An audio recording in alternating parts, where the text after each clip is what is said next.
Hello Nikki, hello Transport Evolved, I hope you're okay. It's some god-awful time of the morning and I have crazy sci-fi here. I absolutely love the big long list of movies and TVs and films I now have to watch because they have EVs in.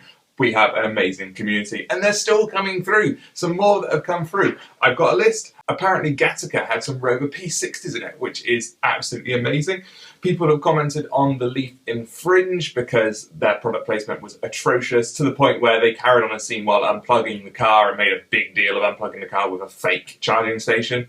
And the other one that appeared in my mind that I completely forgot about was that terrible Spielberg sci-fi that got cancelled by Fox a couple of years ago called Terra Nova, where global warming had got so bad and we opened a portal to a parallel Earth that was 65 million years in the past, so we went back there where it was all clean, but there were dinosaurs and, yeah, ridiculous.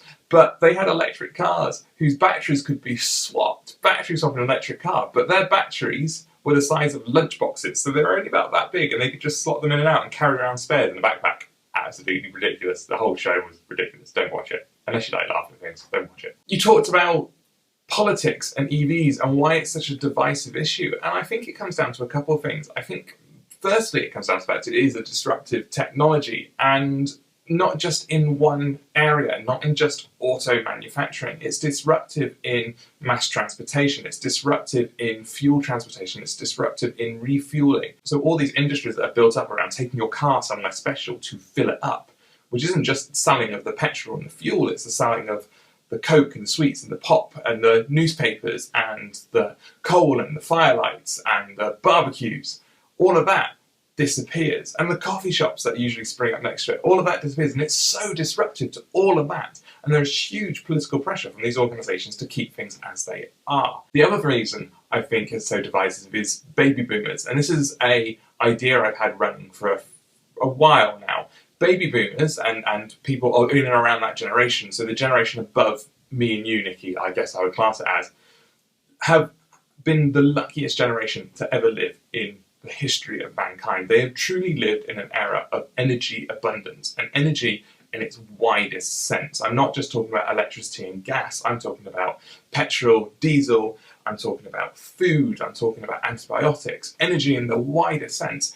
They're the only generation that's ever going to live in a time when they can, if they wanted it and had the means, they could get it. And then that links in with another part, which is people don't like admitting what they were doing was wrong. So we've got a whole generation that was raised in a world where everything they wanted they could have if they had the means, and they're suddenly having to switch to an electric car, which is them then admitting that the way they've been living the past 40, 50, 60 years hasn't been the ideal, hasn't been the best for them or the world around them. And no one wants to admit that the majority of their life has been spent being selfish, being looking inwards and damaging something, be it the world or other people. What do I want to talk to you about? Lacklustre EVs.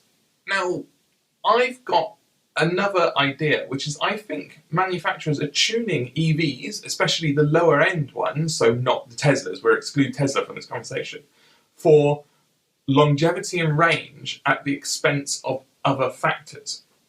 And the GTE is what I've been thinking about recently. The GTE's 0 to 60 time is 7.6 seconds, which is respectable, but it's not impressive, especially when you compare it to the rest of the Golf lineup.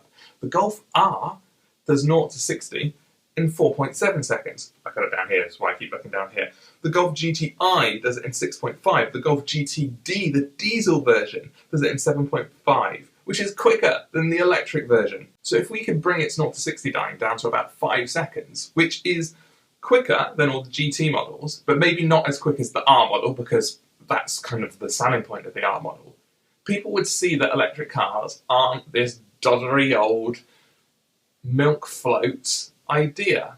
The reason I'm bringing this up is I've got family who are looking into buying new cars, and they really like performance cars, and they're looking at the Golf R.